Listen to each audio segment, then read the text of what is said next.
Okay, so tonight we're going to expand on what we touched on last week, so our introduction to systematic error. And as we discussed last week, one of those types of systematic error that we have is selection bias. And tonight we're going to move on to talk a little bit about information bias. So just briefly, the learning objectives for tonight's course are going to be after this, you should be able to just tell me what information bias is. How does it operate in a case control study? How does it operate in a cohort study?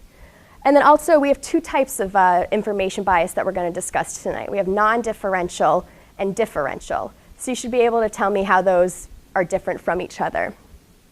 Also too, we're going to walk through some problems and just how do we quantify misclassification or information bias in our study.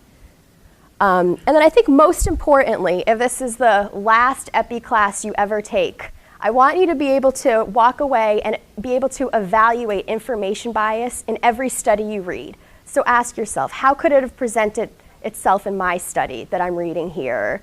How, if I'm going to go and design a study, how do I make sure I can minimize information bias in this study? Because we know systematic error is a threat to validity. So when you're actually talking about something that's going to affect the measure of association you're seeing, that's when it becomes important to be able to identify it. Okay, so just briefly, like we touched on last week, we have random error. And random error is okay. It's just the variation that goes on in our study. It's purely a factor regarding sample size. If I increase my sample size, my precision would increase. Exactly, right. So you just up the sample size, your precision gets better, your random error reduces. Now that's different from our systematic error. I can add thousands and thousands of more people to my study and I'm still going to have that systematic error. And that's what we're concerned about because that really is the threat to validity. So tonight we're going to touch on information bias. So briefly, for a definition, systematic error arises from inaccuracies in information collected or measured on study subjects. And this can lead to the misclassification of variable status. So you can have misclassification of every variable in your study, whether it's the exposure, the outcome, some third variable that you're concerned about. Misclassification is possible in all of these. But just in this course, we're going to specifically focus on exposure and disease misclassification.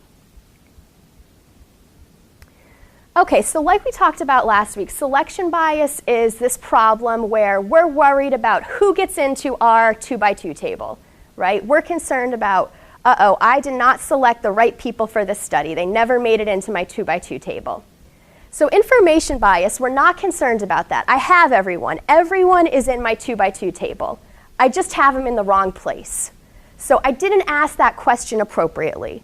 I had the wrong calibration on the instrument I was using to measure some sort of value. And I put my people in the wrong place. Whether they moved from exposed to unexposed or diseased to undiseased, that's what we can learn to predict and figure out how that works.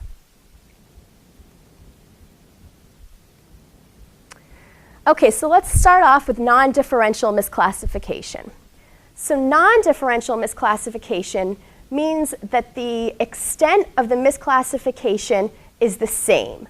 So if I'm worried about exposure misclassification, the extent of that exposure misclassification is the same regardless if you're a case, a control, a disease, a non-diseased person. If you're talking disease classification, my misclassification would be non-differential if it's the same regardless of exposure status. So you're more likely to be captured as diseased in my study or more likely to be non-diseased regardless of if you had the exposure or didn't have the exposure. And the nice thing about this is that non-differential misclassification is predictable. So when I go to interpret my results and I have some sort of non-differential misclassification going on, I can get an idea of how that affected the validity of my estimate. That's it for now.